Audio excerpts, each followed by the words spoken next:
Muito bem, uma boa noite para todos, sejam todos bem-vindos a mais uma transmissão da nossa palestra, a nossa quarta-feira sempre tradicional, sempre foi, né, desde o começo, das nossas atividades no Museu da Gama, e hoje elas permanecem, né, como uma atividade sempre muito importante, e hoje recebendo a Luciana como nossa convidada. Boa noite, Luciana, como vai? Boa noite, é uma alegria estar com vocês.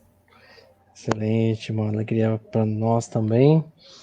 Uns minutos aí de atraso, né? Mas agora tudo certo agora e vamos iniciar finalmente, né? No sábado passado, durante a nossa palestra, a gente teve a oportunidade de comentar, né, com todos e de agradecer pela, pela presença, no nosso evento, né, de sábado, que foi o Arraiá na Sacola, um evento que foi muito bem sucedido, né, graças ao apoio de todos, né, que estiveram conosco, né, nos incentivando, né, e contribuindo com a sacolinha cheia de guloseimas. Nós tivemos um evento de resultado excelente. Todos ficamos muito felizes, porque um evento como o do ano passado não seria possível, né? Como um arraiá típico, né? Como foi o ano passado. Também para a gente poder arrecadar recursos para casa. E então as pessoas tiveram essa ideia, né? Uma equipe de eventos teve a ideia, né, de fazer nesse formato, né? Que não teria, né, interação, não teria as brincadeiras, dança, era só a contribuição mesmo de levar a sacola para casa, e isso acabou dando muito certo, né? Foi uma excelente ideia, muito bem recebida, e por isso a gente gostaria de agradecer a cada um que está aqui nos ouvindo pela contribuição, pela participação. Foi um excelente evento e, sem dúvida, as pessoas, a equipe, né, de eventos já está trabalhando em novas possibilidades, mesmo que a gente ainda não consiga retomar a nossa normalidade, mesmo na presença no Zilda e nos eventos, a gente teve uma amostra, né, de que todos, né, tanta gente querendo colaborar, a gente pode abrir outras possibilidades de evento, né? Então, novamente, né, agradecendo a todos por isso e lembrando mais uma vez, né,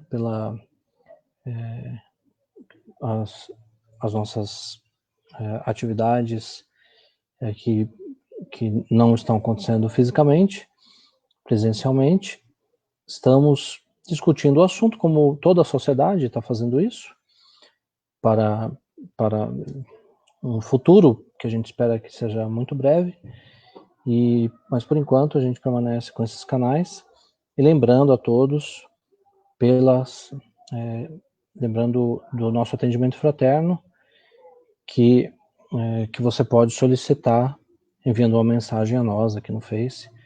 É importante que você reconheça e saiba que se lembre, quando necessário, que a gente tem um canal aberto para conversar, para orientar, para a gente ouvir palavras de consolo, né? Não só nas nossas palestras, mas diretamente através de uma conversa com um dos nossos atendentes. Estamos aqui já olhando, né, as pessoas que estão aqui já presentes, né, pessoas que a gente envia um abraço nesse momento virtual, né, um abraço de coração, mas que, assim como estão comentando aqui, também estamos com saudade de vocês, né?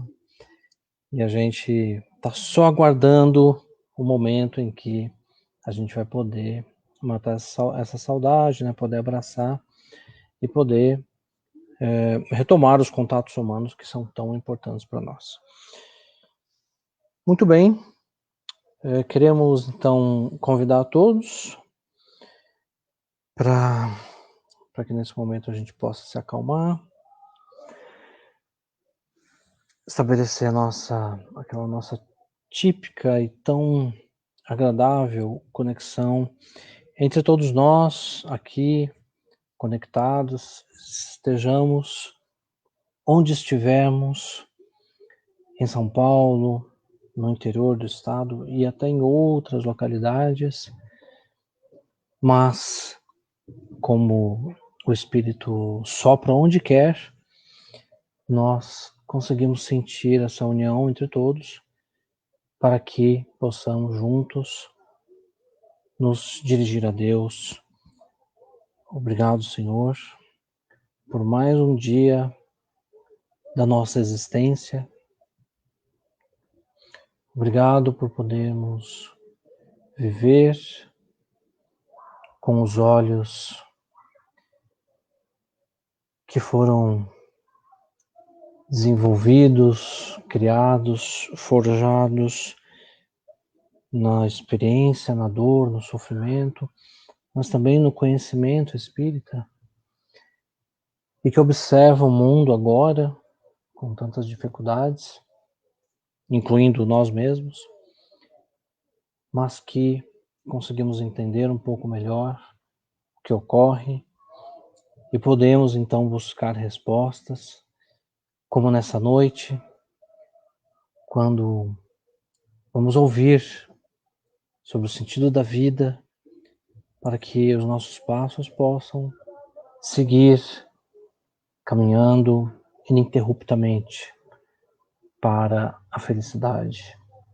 Que o Senhor continue sendo o sol que nos ilumina, nos aquece, mas ao mesmo tempo nos atrai em busca de proteção, de consolo, da paternidade que vem do seu Espírito Divino. Agradecemos por podermos estar aqui mais uma vez e que o Senhor possa abençoar a todos que nesse momento se unem em seu nome em torno da nossa Casa Zilda Gama. Muito obrigado, que assim seja.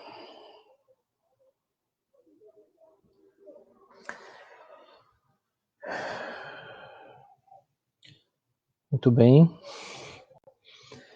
Sempre um momento bom, né, Lu? Então, a gente, mais uma vez, quer dar as boas-vindas a você. E agora, a partir de agora, então, a palestra é com você. Muito obrigado.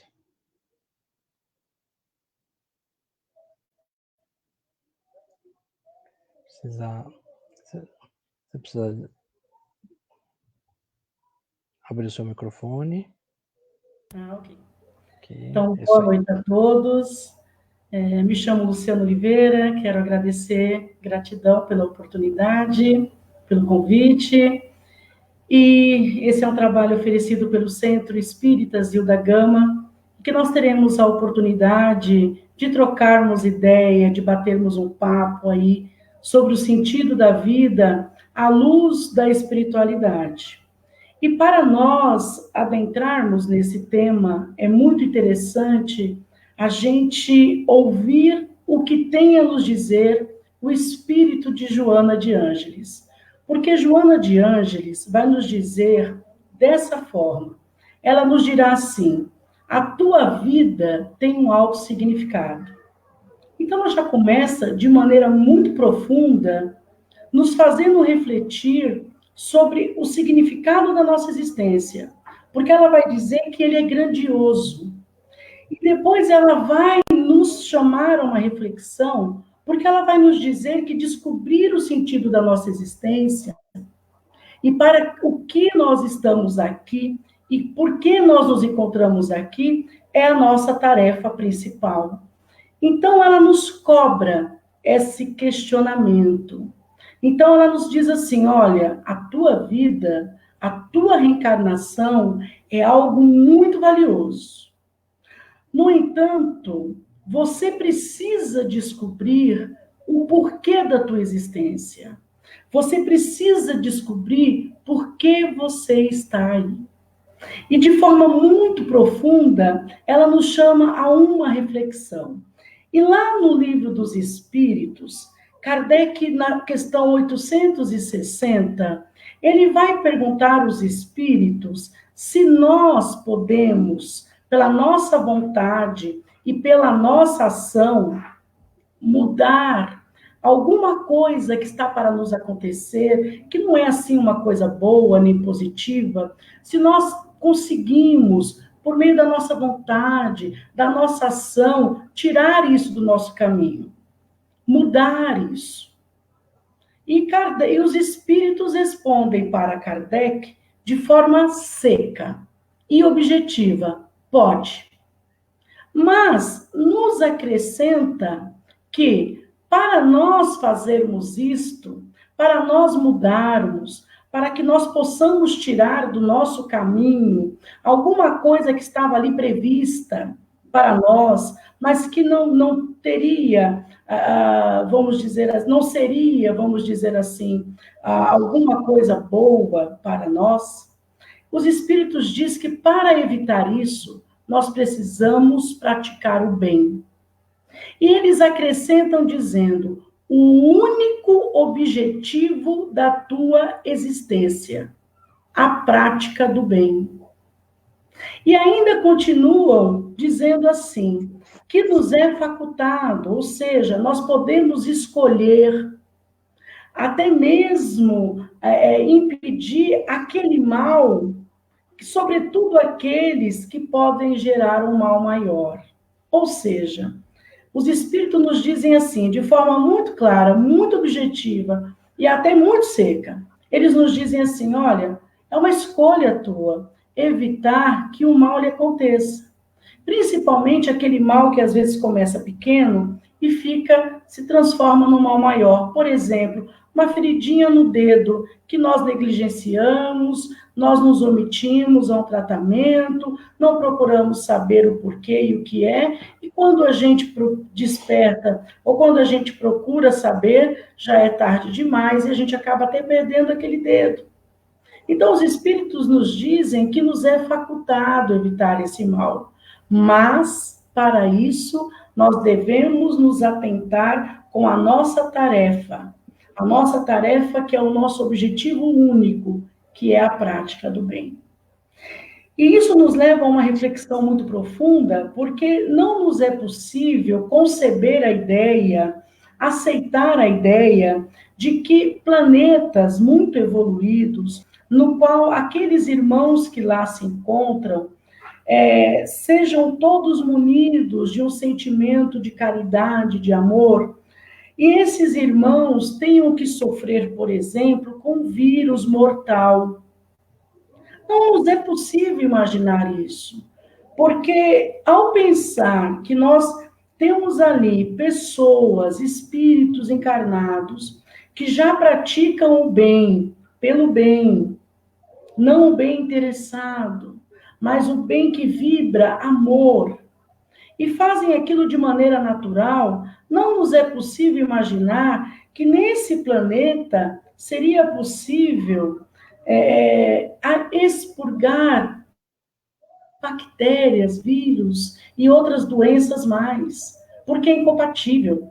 Porque essas energias, elas vibram aqui embaixo. E energias ligadas ao amor, energias ligadas ao bem, vibram aqui em cima. Então, elas não se encontram, elas são incompatíveis. Então, o que nós vemos acontecer no nosso planeta se dá porque nós ainda vivenciamos num planeta em que existe um mal em escala muito grande.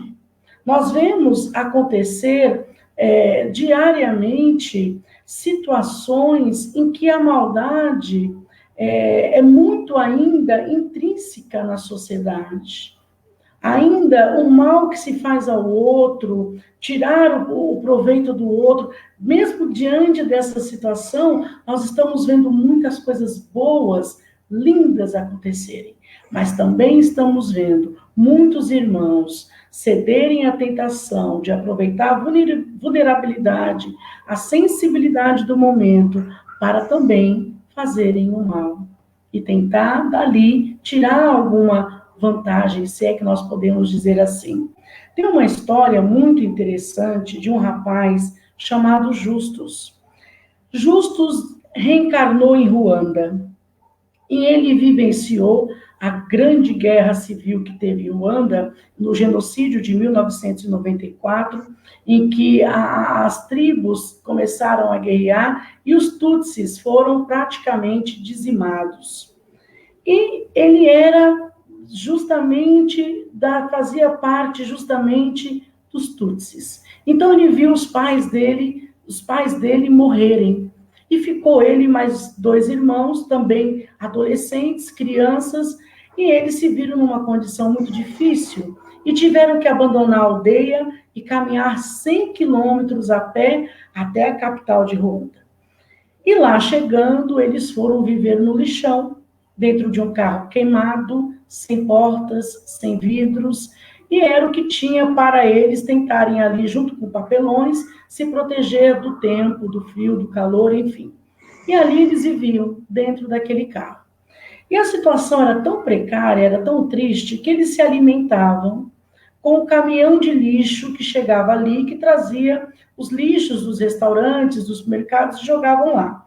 Só que eles, os menores, tinham que esperar os mais velhos se alimentarem do lixo, do resto, para o resto do resto eles se alimentarem. E essa era a vida de Justus ali, junto com seus irmãos e com mais todos aqueles outros irmãos que estavam ali vivendo com eles.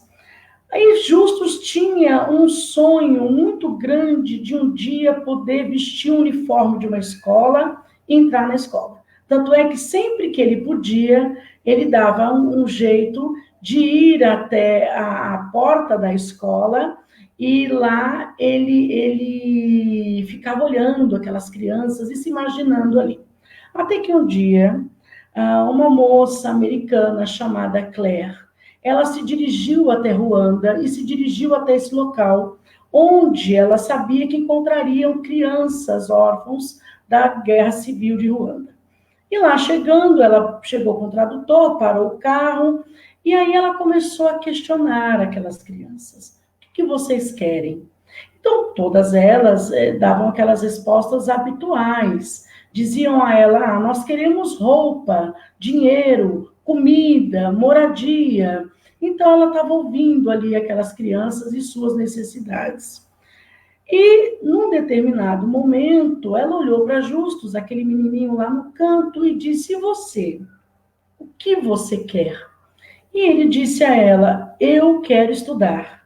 E aquilo a impactou de uma maneira, a tocou de uma maneira que ela não pensou 2 vezes. Ela virou para ele e falou, você tem coragem de entrar nesse táxi e ir embora comigo para os Estados Unidos? Ele falou, agora. E ele entrou no táxi. Então, de todas aquelas crianças que estavam ali, ele foi o único que entrou no táxi e que pôde ir com ela para os Estados Unidos. E lá chegando, Claire financiou os estudos dele e ele se entregou absurdamente a esses estudos. E quando ele terminou o colegial, ele já falava 5 idiomas fluentes. E ele entrou em Harvard, o primeiro cidadão de Ruanda a estudar em Harvard.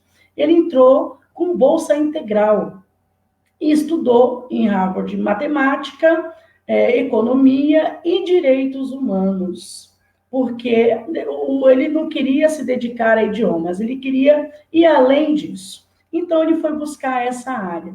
E quando já formado, assim que ele se formou e que ele já tinha ali uma estabilidade, ele já conseguia caminhar com as próprias pernas, a primeira coisa que ele fez foi voltar até Ruanda, abriu uma escola de culinária próximo àquele lixão onde ele viveu, para as meninas que ali viviam poder estudar ali e poder tirar dali uma profissão que lhes garantisse um emprego para o seu sustento.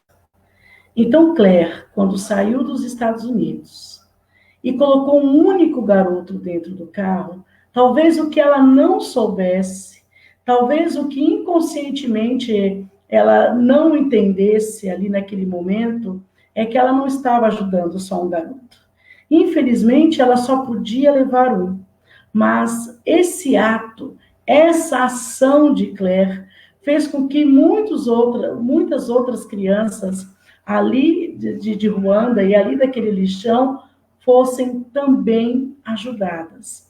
Então, nós vamos ver o que Chico nos diz, porque Chico vai nos dizer que tudo que nós pudermos fazer no bem, que nós não devemos adiar, não se pode adiar fazer o bem. É indispensável que o bem se propague, porque ele diz que uma atitude positiva desencadeia outra, porque o amor contagia.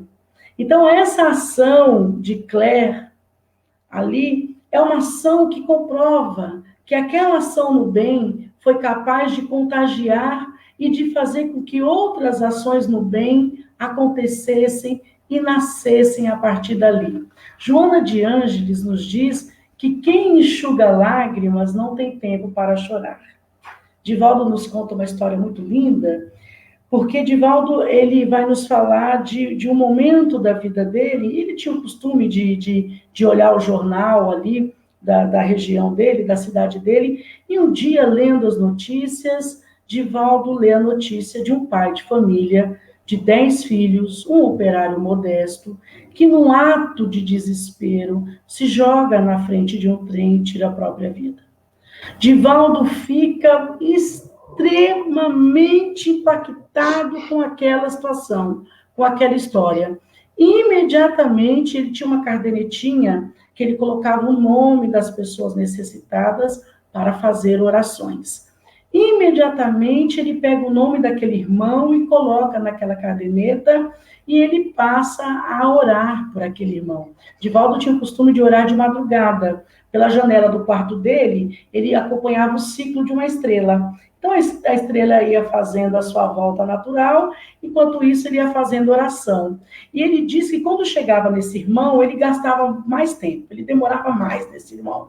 Ele ficava pelo menos 5 minutos, mas ele advogava, ele pegou a causa para ele. Então, ali ele dialogava com Jesus, ele falava, meu mestre, meu irmão Jesus, pensa para o nosso Pai, porque se uma pessoa para tirar a própria vida, ela tá desesperada, ela não sabe o que faz, tenha piedade desse irmão, mas ele advogava mesmo pela causa. E assim passaram-se 15 anos. E um dia, o Divaldo teve um problema muito sério, que lhe causou profundo sofrimento. Ele ficou muito chateado com uma situação, algumas coisas ali indevidas que foi dito sobre ele, injustas, e aquilo lhe magoou profundamente. Então ele chegou em casa, entrou no quarto dele, foi para a janela orar, e naquele momento ele percebeu que ele estava tão magoado, que ele estava tão triste, que ele não conseguia orar. E aí, naquele momento, ele começa a sentir uma vontade de chorar, mas Divaldo nos diz que ele tem muita dificuldade para chorar, porque ele aprendeu a não chorar perto das pessoas, ele aprendeu a esconder o sofrimento dele, ele aprendeu a esconder o sofrimento dele para socorrer o outro. Então, ele não conseguia mais, ele perdeu aquela habilidade de chorar. E aí ele até brinca, dizendo que ele morre de inveja das pessoas que têm aquele choro fácil, cai bastante lágrimas. Então, que ele ficou ali, que de repente, sem perceber, ele estava conseguindo chorar, como há muitos anos ele não fazia. E quando começou a escorrer aquelas lágrimas, ele viu a presença de um homem entrando no seu quarto. E olhou para ele e disse, meu irmão, não chore. E Divaldo disse a ele, meu irmão, me deixe chorar. Tantos anos que eu não sei o que é chorar, na hora que eu estou chorando, você pede para eu não chorar. Meu irmão, me deixe chorar, estou muito triste. E ele disse, Divaldo, mas se você chorar, se você ficar triste, eu também vou chorar, e eu também vou ficar triste. Aí Divaldo achou aquilo interessante, porque mexe com o nosso ego, saber que alguém também vai sofrer e também vai chorar se nós estivermos sofrendo, chorando. Divaldo falou, mas por que, meu irmão? Ele disse, Divaldo, porque eu lhe amo, e eu lhe amo por amor. Então, Divaldo sentiu realmente que daquele irmão vinha uma ternura, vinha um sentimento diferente. E Divaldo disse, mas meu irmão, por que você me ama? Divaldo, há 15 anos atrás, quando num ato translocado, num ato impensado, eu me joguei na frente de um trem. Você foi a única pessoa que orou por mim. Foram anos de angústia. E às vezes eu sentia um alívio, porque eu ouvia alguém chamando pelo meu nome e pedindo por mim. E num desses momentos eu pude ver a minha mãe, que já havia falecido. Então eu entendi tudo o que aconteceu e eu perguntei a ela, mãe, quem ora por mim? Quem pede por mim? E eu fui trazido até essa janela e eu te vi pela primeira vez. Então, meu irmão, não chore por nós, os infelizes, por nós que vivemos tristes, porque se você chorar, o que será de nós que não conhecemos a alegria? Nós também iremos sofrer e chorar com você. Então, naquele momento, Divaldo disse que se jogou aos braços dele e abraçou. Então, ele começou a chorar, o espírito começou a chorar muito, demoradamente, doridamente. E Divaldo disse a ele, meu irmão, por que você agora chora? Ele disse, Divaldo, eu choro de alegria, porque eu estou aprendendo a consolar. E você é a primeira pessoa a quem eu consolo. Então, esse meu choro é de gratidão e de alegria. Olha que ação maravilhosa. Um dos momentos mais difíceis da vida de Divaldo, aquele irmão que ele nem conhecia, mas que, impactado por sua história, ele começa a orar e pedir por esse irmão, vem até ele traz o consolo que ele necessitava. Aquilo impactou muito Divaldo, a ponto de realmente ele se sentir confortado e conseguir até esquecer aquilo que ele julgava ser um problema. É muito interessante nós ouvirmos Chico nos dizer que a caridade é um exercício espiritual e que quem pratica esse exercício coloca em movimento as forças da alma. E colocar em movimento as forças da alma, meus irmãos, não é pouca coisa. Colocar em movimento as forças da alma é algo que transcende, que é capaz de buscar um irmão e trazer até nós, ao nosso socorro, e modificar uma sintonia e que nós estamos vivenciando. Então, é uma situação muito interessante. A ciência tem muito a nos dizer sobre a prática do bem. Porque o doutor Ricardo Monesi, ele da Universidade Federal de São Paulo, ele vai nos dizer que fazer o bem atua nas esferas físicas e biológicas e sociais. Então, a nossa vida social, a nossa vida biológica, a nossa vida orgânica, ela agradece quando nós nos colocamos na prática do bem. Isso é a ciência nos falando. Isso não é um livro espírita, não é um livro que nós estamos abrindo, que a gente sabe que tudo que nós vamos ver nessa maravilhosa doutrina vai nos focar na prática do bem, na prática do bem. Mas nós estamos vendo também a ciência nos falar, a medicina nos falar o quanto isso é importante. Por quê? Porque traz satisfação ao nosso organismo, porque ele libera serotonina, libera endorfina, libera dopamina, substâncias relacionadas ao prazer. E mais do que isso, sabe aquele hormônio, o cortisol, ele mesmo, o responsável pelo estresse?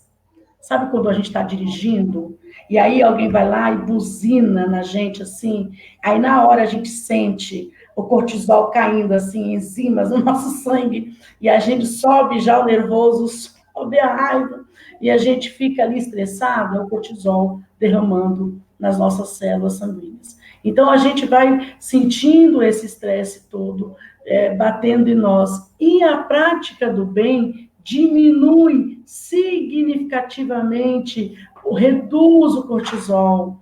E isso significa o quê? Resistência a doenças. significa resistência. Então, é muito interessante a gente ver o Dr. Monese nos dizer que fazer o bem ajuda a pessoa a ser mais otimista diante dos problemas. Um exemplo maravilhoso disso é Malaya. Nós já ouvimos falar dessa moça. Malaya, ela estava indo para a escola, quando ela tinha apenas 15 anos de idade, e havia ali extremistas, grupos extremistas, que não aceitavam aquela situação, não achavam que mulher não deveria estudar, e ela queria estudar, ela queria se dedicar a isso, e indo para a escola de uma forma brutal e justa, ela sofre uma violência, recebe ali um tiro na cabeça. Mas ela não desencarna, ela continua. E ao retornar desse processo violento que ela sofreu, ela poderia voltar muito pessimista. A gente tem que reconhecer que ela poderia voltar ali desistindo do mundo, desistindo do ser humano, desistindo de estudar, com muito medo. Ela poderia ter voltado dessa experiência com uma síndrome de pânico, com uma depressão, permitindo que a ansiedade tomasse conta dela. Mas ela torna isso de uma forma tão otimista diante desse problema, porque quando ela faz 18 anos de idade, Malaya abre uma escola para meninas sírias refugiadas do Líbano. Porque quem pratica o bem consegue ter um otimismo acima da média, um otimismo capaz de modificar a energia que está ali vibrando, tudo conspirando contra, mas transforma aquele problema, transforma aquela situação brutal numa situação para otimismo, para modificar a história, não só dela, mas daqueles que vivem ao seu redor.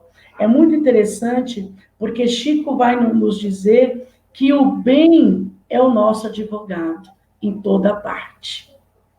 E nós vamos ver isso na literatura, porque nós vemos pela própria história do irmão do Chico. Irmão do Chico, José Xavier, uma figura importantíssima na vida do Chico, que lhe ajudou muito enquanto esteve encarnado com ele. E num determinado momento, José ficou muito doente, Chico muito triste, não queria deixar José partir. Emmanuel chama o Chico a atenção e diz: Chico, chegou o momento de José. Ninguém parte de véspera. Nós temos um programa. Isso aqui é uma viagem, Chico. A gente chega com o pacote comprado. E muitas vezes o pacote termina num momento muito bom da viagem. Às vezes termina quando a gente já está cansado. A gente já quer mais é voltar para casa. Mas às vezes não. Às vezes o pacote termina no momento que a gente come. Opa, agora que eu me animei, agora que eu peguei o pique, agora que eu fiquei bom. E é assim, nós estamos numa viagem, fora de casa. E Chico entendeu a mensagem. Chico entendeu aquilo. Então, ele pega aquela situação e permite ali a ajuda no desencarne de José.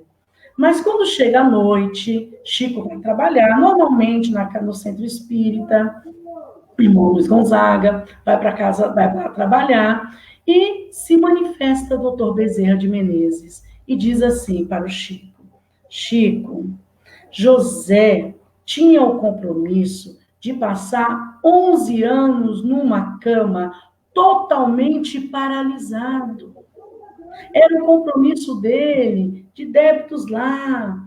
Mas ele resolveu, usou o livre-arbítrio para passar 11 anos se dedicando à prática do bem. Olha se o bem não é o nosso advogado em toda parte. Porque, como diz os nossos irmãos, por meio da psicografia de Carlos Bacelli, no livro Irmão Francisco Xavier, que nos diz que quando a misericórdia divina vem nos cobrar os nossos débitos, se nos encontra praticando o bem, pede a misericórdia divina que a cobrança seja imediatamente suspensa, por tempo indeterminado. E José foi pego fazendo bem. Então, o bem é o nosso objetivo, é o sentido da nossa vida. Porque qual sentido teria para justos ir para os Estados Unidos, estudar nos melhores colégios, falar 5 idiomas, conseguir entrar em Harvard com bolsa integral? Qual sentido teria a vida dele? Parou aí? A existência dele era só para isso? Só para ele estar encarnado e poder passar por tudo isso, enquanto os irmãos dele estavam em profundo sofrimento em Ruanda? Não. O sentido da vida é algo muito maior. E nós estamos sendo chamados a refletir profundamente no sentido da vida. Porque enquanto tiver um irmão nosso sofrendo lá na China, enquanto tiver um irmão nosso sem saneamento básico, sem os alimentos devidos, sem o cuidado devido lá do outro lado do planeta, nós sofreremos as consequências aqui. Porque o sentido da vida é a prática do bem. O sentido da vida é a evolução coletiva. Todos nós nos encontramos aqui, não é por acaso. Nós sabíamos que estaríamos aqui. Nós escolhemos estar aqui em 2020 e vivenciar tudo isso. Para entendermos que não adianta a minha vida estar profundamente equilibrada, tudo dando certo, tudo bonitinho, tudo redondinho, se o meu irmão, se o meu vizinho, se o meu amigo, se o meu parente, se alguém que eu não conheço se jogou na frente de um trem. Então, qual é o sentido da vida? Como os Espíritos nos diz, é o único objetivo, é a prática do bem. Tem uma história muito interessante de uma moça que, aqui da sociedade de São Paulo, que tinha uma depressão profunda. Era uma depressão muito séria, ela já tinha se tratado em vários médicos, já tinha procurado ajuda fora do Brasil, e ela chegou num estágio desesperador, e aí um dia ela volta para o Brasil, estava nos Estados Unidos tratando, volta para o Brasil, procura o psiquiatra dela aqui, diz, para mim acabou. Deu. Eu não faço mais nada. Chega. Eu não procuro mais ajuda. A partir de agora, eu não me trato mais. Então, eu vim aqui me dar alta. Eu não quero mais saber. O senhor não pode me ajudar, lá fora não pode me ajudar, ninguém pode me ajudar. Eu vou acabar tirando minha vida, porque eu tenho um vazio interior. Não dá para viver mais com isso. O médico olhou para ela, falou, olha, tá bom. Já tentamos de tudo, já fizemos de tudo, você já experimentou todas as drogas que temos, então nós vamos combinar uma coisa. Eu vou te passar um último tratamento. Você faz? Eu vou fazer para o senhor dizer que eu não tentei o último tratamento. Aí ele pegou a receita médica e colocou assim, encaminho a paciente tal para a Federação Espírita do Estado de São Paulo. Ela pegou aquilo, olhou, o senhor só deve estar maluco. O senhor é louco. Eu, doente do jeito que eu sou, o senhor quer me mandar para esse lugar? O senhor só pode ser louco. Ele falou, olha, é o último tratamento que eu tenho para você. Ela falou, eu vou. Sabe por que eu vou? Porque eu vou tirar o seu CRM. Eu vou acabar com a carreira do senhor. A carreira do senhor acabou aqui. Eu vou acabar com a carreira do senhor, porque eu vou provar que o senhor é doido. O senhor está me mandando para um lugar desse, porque eu sei que eu vou piorar. Então eu vou. É isso que o senhor quer que eu faça? Eu vou. Aí chegou lá, ela procurou o Dr. Vladimir Lisso, que era o responsável na época pela diretoria que coordenava o tratamento para a depressão. E chegando lá, ele entregou. E aí, ela falou, olha, eu vim aqui porque eu vou tirar o CRM do meu médico, vou provar que ele é louco e que vocês aqui também, que vêm para cá e que praticam sei lá o que, aqui também são. Ele falou, tudo bem, então eu vou te passar o tratamento. O tratamento é você procurar um lugar da sua preferência, você escolhe, não vou te indicar nenhum, pode ser de qualquer denominação religiosa, você que sabe, mas que você vai praticar caridade.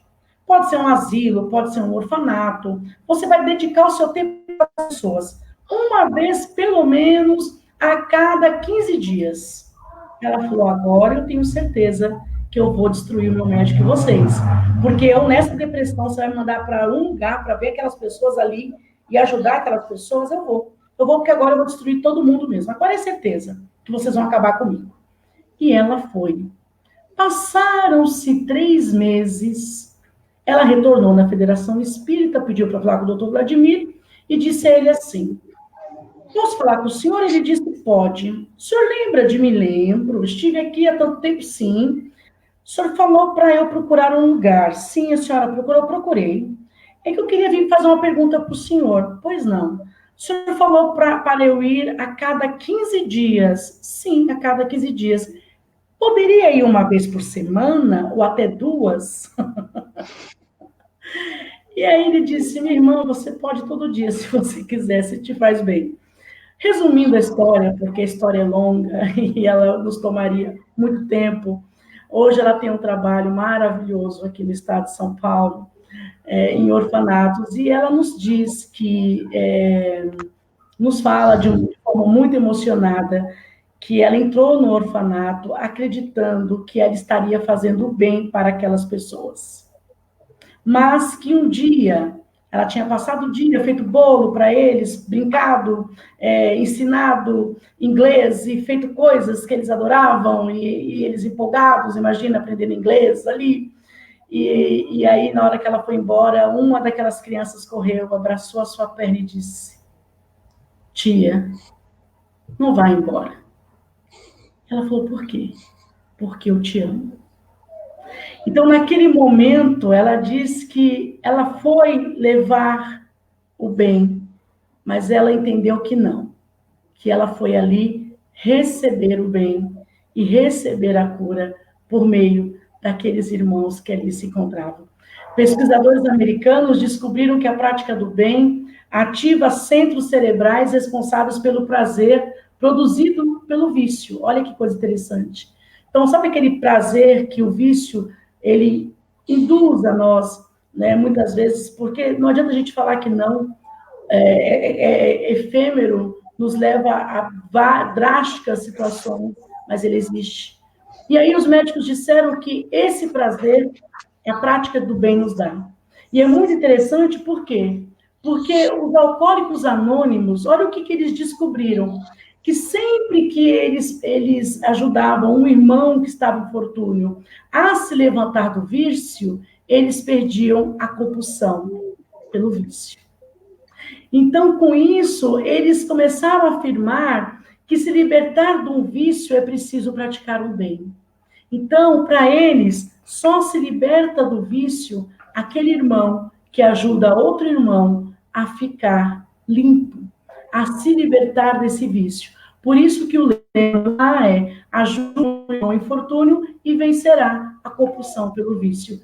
E por isso que eles, um segurando na mão do outro, ninguém solta. Um fazendo o bem para o outro, porque quando faz o bem ao outro, recebe o bem de volta.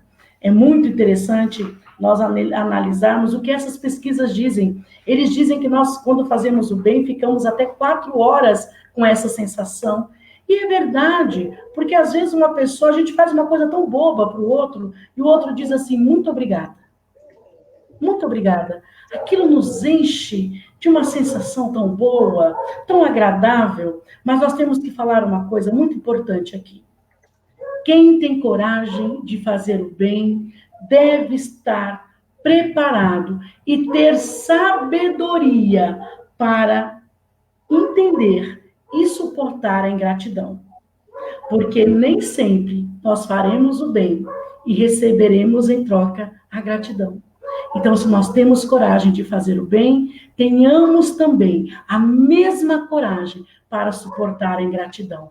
Porque, afinal de contas, cada boa ação que a gente faz, segundo André Luiz, são luzes que nós colocamos nos nossos próprios pés. E também, se nós estamos semeando amor e o outro não quer receber, não tem problema. Nós vamos colher. Nós mesmos escolhemos esse amor até o momento que o nosso irmão estiver preparado para receber. Enquanto ele não está, a gente colhe. Porque a prática do bem, como disse Chico, contagia. E nós vamos levando. No Livro dos Espíritos, na questão 642, os Espíritos nos dizem que não basta não praticar o mal. Não basta não praticar o mal. Que não praticar o bem é corresponsabilidade com o mal. E nós estamos vendo isso no planeta hoje. A falta que nos faz, o quanto nós precisamos pensar e refletir sobre o sentido da vida. Qual o sentido da vida? Por que eu estou aqui? Se não para praticar o bem. Kardec pergunta aos espíritos, na questão 469, como se pode neutralizar a influência dos maus espíritos? Olha, meus irmãos, a pergunta que Kardec faz: como se pode neutralizar a influência dos maus espíritos? E os espíritos começam respondendo assim: fazendo o bem. E discorre sobre isso. Mas já no início da resposta, ele já nos coloca, de forma muito objetiva, fazendo o bem. Porque o melhor meio de tirar das nossas vidas os maus espíritos é atraindo a companhia dos bons. E para atrair a companhia dos bons espíritos, nós temos que praticar o bem. É muito interessante, porque às vezes a gente pensa que fazer o bem é praticar algo muito grandioso. E não é. Nós praticamos o bem quando nós nos negamos a discutir. Praticamos o bem quando nós olhamos no olho do outro e perguntamos, meu irmão, como você está? E permitimos ouvir o que ele tem a dizer. Nós praticamos o bem quando nós pegamos o nosso WhatsApp, que muitas vezes a gente usa para tantas coisas não tão edificantes, e nós mandamos uma mensagem para aquele irmão que sumiu, que há muito tempo a gente não conversa. Praticamos o bem quando a gente faz o alimento que vai ir na boca de todos aqueles que convivem conosco. Praticamos o bem quando nós higienizamos a nossa casa, limpamos, para que todos possam partilhar de um ambiente equilibrado e limpo. É a limpeza sem reclamar, sem xingar. Praticamos o bem quando nós nos permitimos olhar para o outro com compreensão, pedindo também para que ele tenha compreensão conosco, porque somos tão intolerantes com o outro, somos tão intolerantes com as limitações dos nossos irmãos, mas esquecemos que nós precisamos da tolerância dos nossos irmãos com a nossa limitação e com a nossa ignorância, que não é pouca. Então, nós podemos fazer o bem de tantas formas. Quando a gente se cala diante da ofensa, a gente não revida, a gente não desconta, nós fazemos o bem. Fazemos o bem quando a fofoca chega e ela para aqui. E ela não caminha, ela não progride, ela não vai adiante. Então, fazer o bem, nós podemos fazer em pensamento, o tempo todo. Só depende de nós, porque esse é o único sentido da nossa existência, como diz os Espíritos. E Joana de Ângeles, ela volta para nos responder o questionamento que ela nos fez lá no início dessa exposição. E ela diz assim: ser consciente de si mesmo é a meta. Ser consciente de si mesmo é a meta existencial. Conseguindo o alto amor, que desdobra a bondade, a compaixão e a ação benéfica em favor do próximo. Então, ela nos questiona e ela nos responde, dizendo para nós que ter consciência de si mesmo é a nossa meta, nos conhecer, saber quem somos. E mais do que isso, termos o alto amor, fazer bem para nós mesmos. Precisamos praticar o bem para nós. Precisamos praticar o alto amor e levar isso ao nosso próximo, por meio da ação benéfica ao nosso próximo. E para nós encerrarmos, nós vamos lembrar de uma historinha do Chico, muito interessante, em que Chico dizia que um dia, após um trabalho muito exaustivo no centro espírita que ele atuava, lá em Pedro Leopoldo, ele foi dormir 4 horas da manhã e, de repente, desperta atrasado para o trabalho. Ele olha e fala: meu Deus, nunca havia chegado atrasado na fazenda em que ele trabalhava. Ele falou: hoje eu vou chegar atrasado. Ele levantou, pegou a malinha dele e saiu correndo. Quando ele está lá, já no meio da rua, ele escuta a Dona Maria, vizinha deles, gritando: Chico! Ele parou, falou: vou fingir que não ouvi. Estou muito atrasado. E Dona Maria, quando começa a falar, não para mais. E aí Chico pega e ameaça dar um passo. De repente ele vê Emmanuel. Emmanuel olha para ele e diz: Chico, você não, Dona Maria, te chamar? Ele fala, mano, eu vi, mas é que eu estou muito atrasado. Eu estou muito atrasado, eu não posso esperar. Eu vou chegar atrasado, eu nunca cheguei atrasado. Chico, vá ver o que Dona Maria quer, Chico. E aí Chico vira e ele fala para Chico, nós nunca podemos perder a oportunidade, Chico, da prática do bem. E aí Chico vira com o coração apertado e vai até Dona Maria e fala, pois não, Dona Maria. Ela fala, Chico, é que ontem eu estava lá no centro espírita, doutor Bezerra me deu essa receita e eu não estou entendendo, não sei como é para tomar.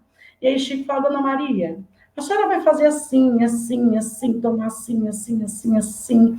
E é com aquele carinho dele, né? E a senhora toma assim, assim, assim. E aí ela ficou muito contente com aquilo, falou, Chico, vou começar agora, já vou começar o tratamento agora. E aí o Chico sai para ir trabalhar. Quando ele está de novo no meio da rua, ela grita, Chico! Aí ele olha para trás, ela fala, Deus te abençoe, meu filho. Muito obrigada. E aí Emmanuel olha para ele e fala, Chico, olhe para trás novamente.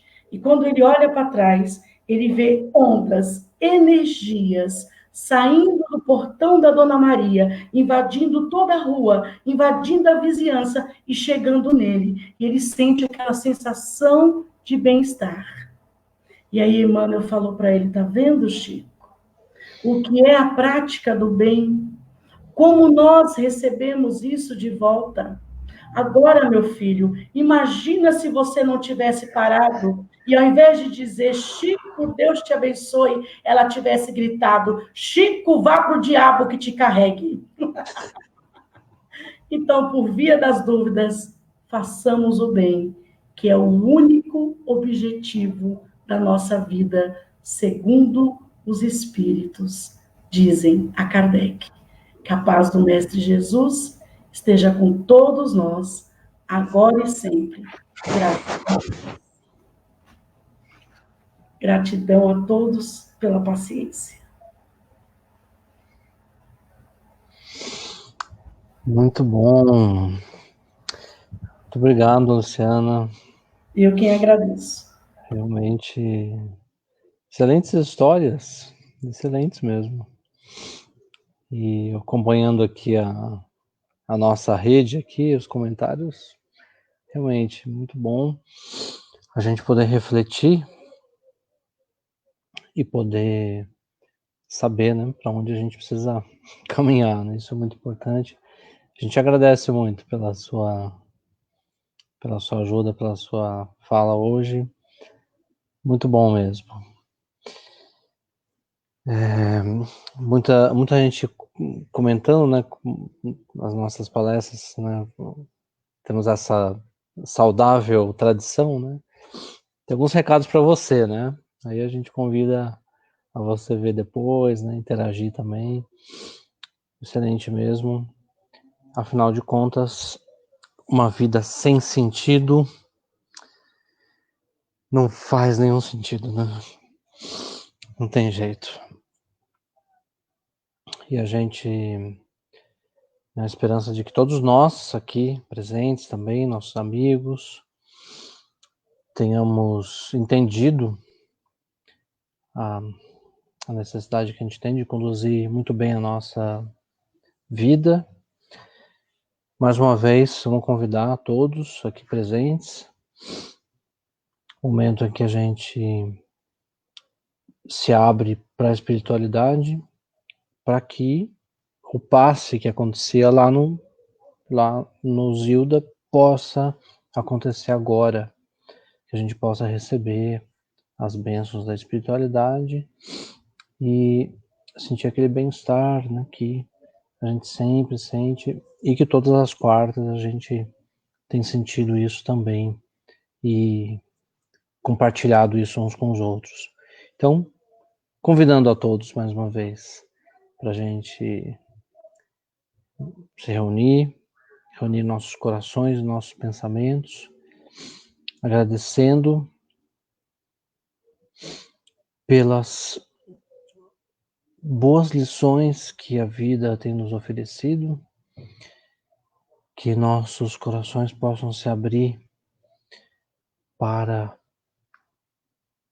ver e sentir essas lições que nos tocam e nos emocionam e que se tornam grandes professoras e ao mesmo tempo pontos de esperança para que possamos seguir melhores pela nossa caminhada. Portanto, Senhor, mais uma vez agradecemos por mais uma noite de quarta-feira em que nos sentimos todos juntos, todos próximos uns dos outros, próximos à comunidade espiritual do Zio da Gama, e nos sentimos bem mais uma vez. E em paz, elevamos o nosso pensamento até o Senhor para agradecer por colocar no meio de tantas dificuldades mãos amigas que nos ajudam, nos indicam por onde seguirmos, o caminho a evitar e o que fazer para tornar os nossos dias melhores. Obrigado mais uma vez e que o Senhor continue conosco da mesma forma que nós continuemos sintonizados ao Senhor. Que assim seja, graças a Deus.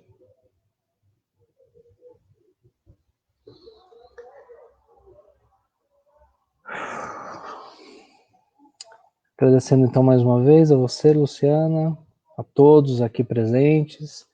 A gente se encontra no próximo sábado. Claro, né, que nós podem mandar mensagens 24 horas por dia. A gente não vai ler, né? De madrugada a gente dorme, né? Essas coisas. Mas a gente está sempre conectado, sempre observando essa comunicação. Nossos amigos todos, né? Estamos sempre juntos e nos vemos aqui no próximo sábado, ok? Então, um grande abraço e até sábado. Obrigado.